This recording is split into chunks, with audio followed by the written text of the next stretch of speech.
Okay, now for a word about tarantula molting. So tarantula molting means shedding. So the shedding is a real crucial part of a tarantula's life.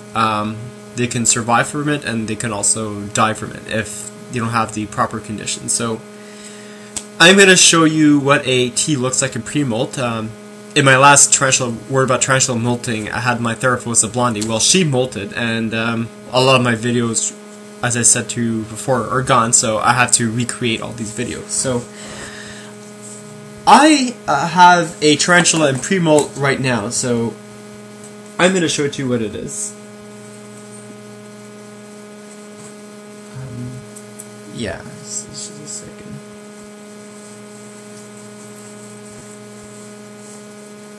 Okay, so there's about 4 signs that a tarantula is in pre-molt. So the first one is you have to look for a bald patch in the abdomen, and you have to make sure if it's dark. So I have a tea that's almost in pre-molt. It looks like in pre-molt. She's losing her colors. So this is my Ephobos moranis. This is the French Guiana skeleton tarantula. So this particular genus doesn't have urticating hairs on the abdomen, so it's kind of hard to tell if she's in pre-molt or not, but there's other ways to tell if it's in pre-molt. The second way to look for is discoloration of the tarantula. So you can see a lot of her skeleton legs are gone. So you can see the back hind legs, there's no skeleton patterns, and it's starting to fade, so you have to look for fading colors.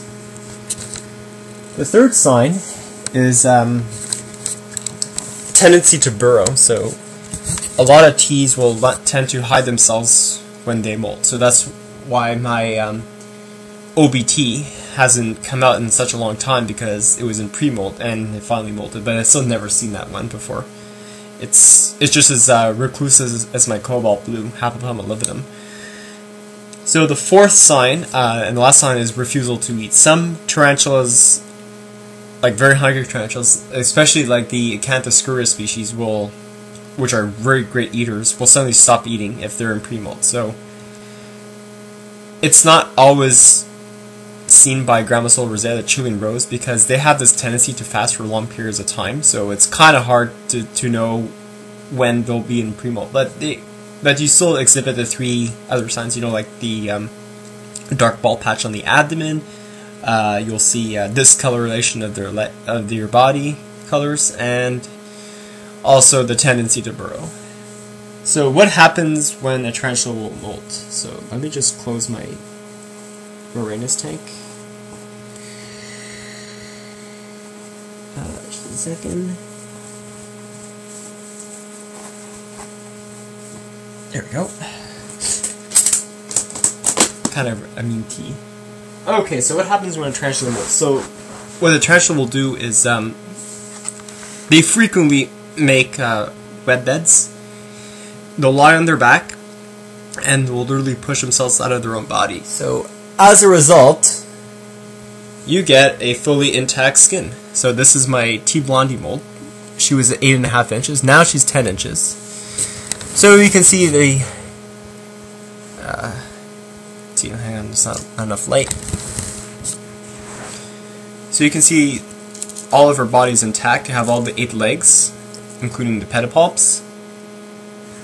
You have the fangs. I don't know if you can see the fangs. And the carapace and the abdomen. So if you want to sex a tarantula, you always have to check for the molt. You have to see if they have spermatozoa, which I'll explain later in another video. And if it has a spermatozoa, it's female. If not, then it's a male. So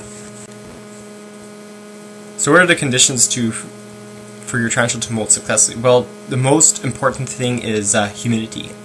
A lot of tarantulas need humidity when they molt. So what I would do is to get the humidifier right here. As you can see, there's steam going on. And literally just put it near the tarantula's tank. So this way it will build up moisture on its old skin, and it will be much more easier to take out for the tarantula to take out, and it will have no problems with that. So you can have wet molts. If your tarantula is too dry, it can have a wet molt where it'll lose a lot of fluids, like in the case of my pink toe. She had a semi-wet molt, but I managed to save her by putting her in the ICU. And she was fine after that. So you just want to make sure you have to really give humidity to our tarantulas. And it wouldn't hurt to crank up the heat, because you want to mimic these conditions. Like for a Theraphosa blondie molt, I kept my room around 83 to 84 degrees Fahrenheit, and the humidity at least around good 85 to 90%, just to really make sure she would molt it. It took her at least 12 hours to molt. So I'll show you the finished product of her.